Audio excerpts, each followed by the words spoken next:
Welcome back to the Backyard Fabricator. We're back here at McQueen Prototype Design for the Backyard Fabricator Project Ranger rear light wing build. Mike, recap where we are so far.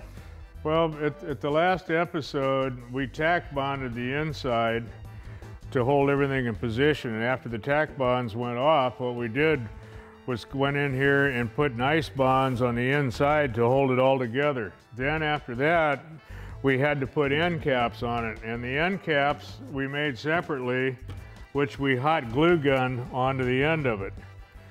And when we had those in there, then I reached inside and bonded those on. After that bond went off, we took and cleaned all of the extra off the outside. Now we got it to this point here, which I added a base on it, which it's always nice to have a fixture so that you don't have to hold anything. And that's hot glued, gunned on with tape. And then after you get through, you just pull the tape and it'll come off.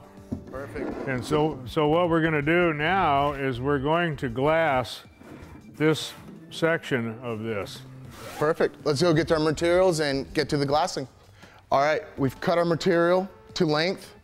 Mike, explain to us what type of material we're using here. Well, this is a 1 ounce mat, and we're using it because we've already got a reasonable amount of strength, but we want to bond this from the outside so we can roll the corners, and then it is totally captured from both sides. Okay.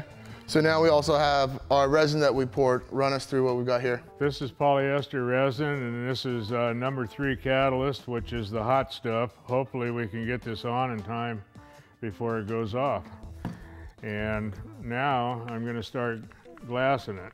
Well, what we're doing is we're spreading the resin on to get this saturated. The mat has a sizing in it that keeps it all together until it's saturated. The styrene in the resin breaks down the sizing so that you can move the mat around. Now what we've done here is, rather than tailoring it with a pair of scissors, we have torn the edges, because when you put the edges down that are torn rather than cut, you don't have a hard edge. It will lay out a lot better. The mat has to relax. When the sizing goes out of the mat, it is all relaxed and it can be moved to where you want to go with it.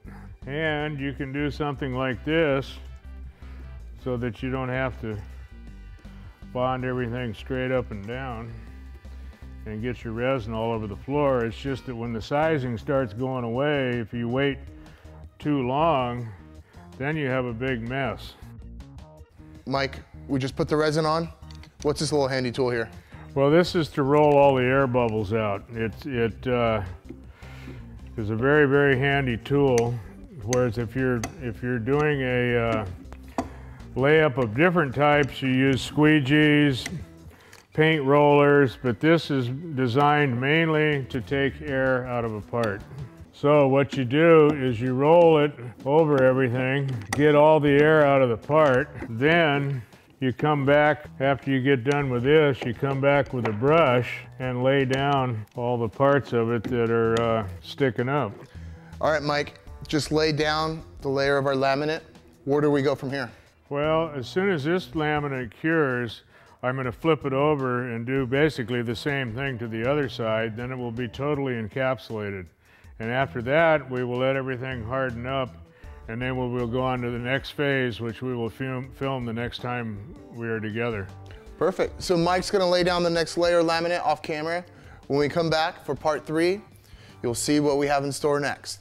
That wraps it up for this episode of the Backyard Fabricator Project Ranger Rear Light Wing Build Out. We'll see you next time.